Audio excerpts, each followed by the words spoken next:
One of the key crops in the Optimising Irrigated Grains project is canola, and with predicted prices around $700 to $800 a tonne, it's been one of the key crops that we've been investigating. We've been asking the question, what does it take to grow 5 tonne a hectare of canola under irrigation? In particular, how much nutrition do we need to grow such a crop? And this has been just one of the questions underpinning our research programme at Finley and Kerrang under different irrigation scenarios. Looking at the established metrics, we commonly talk of 80 kilos per hectare of N supply to grow 1 tonne of canola. When we talk about supply, we mean nitrogen from both the soil and the fertiliser that we apply. So simply put, if we want to grow 5 tonne a hectare, we need 400 kilos of N per hectare of N supply, whether it comes from the soil or the fertiliser.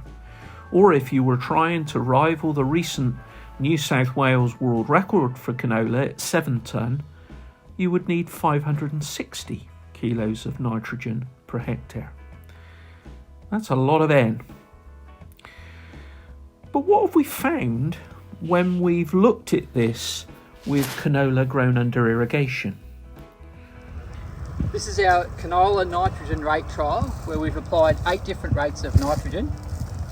In this plot here, we've applied 280 kilos per hectare of nitrogen, and you can see how the crop is green right through, good colour, and green right to the base of the plants. Contrasting with this plot here where we've had 0 nitrogen, the crop is quite pale, there's a lot less biomass, and you can see down here the lower leaves are starting to die off already. In initial work that we've conducted at Finley and Kerrang, under both surface irrigation at Kerrang and under a lateral at Finley, we've been looking at N applications split between 6 leaf and green bud of up to 320 kilos of N applied. And what we found is that we can achieve a commonly used metric of 7 tonne a hectare dry matter by early flower, but that it unfortunately didn't necessarily translate to more seed yield. In fact, with approximately 130 to 160 kilos of N supply from the soil in these irrigated scenarios, our optimum economic response was achieved with no more than 120 to 160 kilos of N applied as fertiliser. The economics behind these 2 trial results from Finley and Kerrang have been looked at in more detail by the University of Tasmania. We've had a look at the gross margins from the nitrogen trials at Finley and Kerrang using an online tool called Water Can Profit. This is a quick and easy tool that you can use to get an idea of where water use would be more profitable and where the break-even points are. All it needs is an idea of your expected yields, crop prices, how much water you use, and the total variable costs apart from water. This slide shows the N applications at Finley with lateral irrigation and at Kerrang with surface irrigation. The water price is along the bottom and it's plotted against profit per hectare. Overhead irrigation at Finley at 1.5 megalitres per hectare was always more profitable than surface irrigation at Kerrang at 3 megalitres per hectare. Not surprisingly, the profit goes down as water price goes up, and surface irrigation becomes less profitable more quickly. Lateral irrigation stayed profitable for any likely water price. Surface irrigation became unprofitable at around $570 per megalitre. So now we've zoomed into looking at the profitability of the N application rates at each site. It also has some high and low prices in the variable costs. Just looking at the most profitable and the least profitable at each site, we can see that for the lateral irrigation at Finley, the most profitable N rate was around 160 kilograms per hectare, and with the surface irrigation at Kerang, it was around 120 kilograms per hectare. Now this is quite dependent on price, and canola's getting quite a good price at the moment. If you like, have a go at using Water Can Profit water price tool and let us know how you go. So that's the economics behind those two trials. But what did we learn about uptake of nitrogen in the course of the growing season?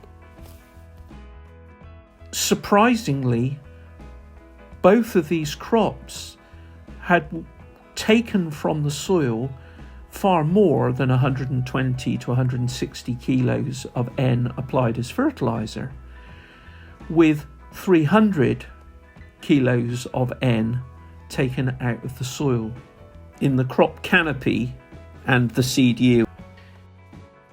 So what does this mean for growing canola under irrigation and our original objectives of growing 5 tonne a hectare? Well, firstly, our initial evidence is that under irrigation, when soils are moist, our crops are probably much more efficient at accessing N in the soil, or in fact from the fertiliser we apply.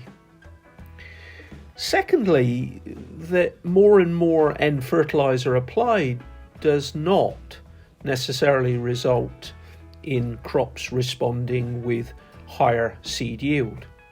In fact, in the trials conducted so far, our optimum applied N has been no more than 120 to 160 kilos of N applied as fertiliser.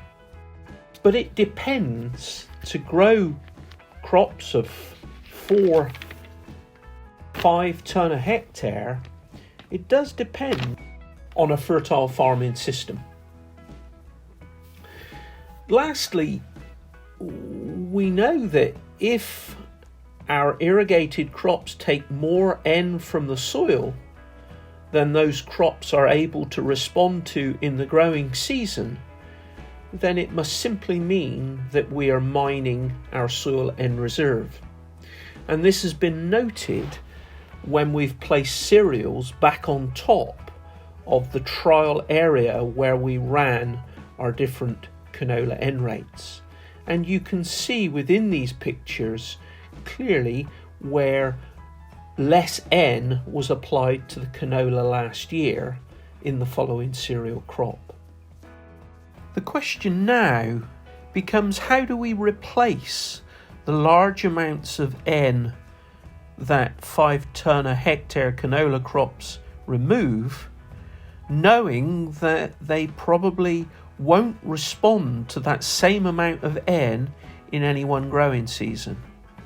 And this is where we need to consider the fertility of our farming system as a whole, and whether we place extra applied fertiliser in the belief that it will be there in the following season for crop availability, or whether we actually look at the farming system itself and the introduction of grain legumes or other nitrogen-giving plants in order to provide that fertility.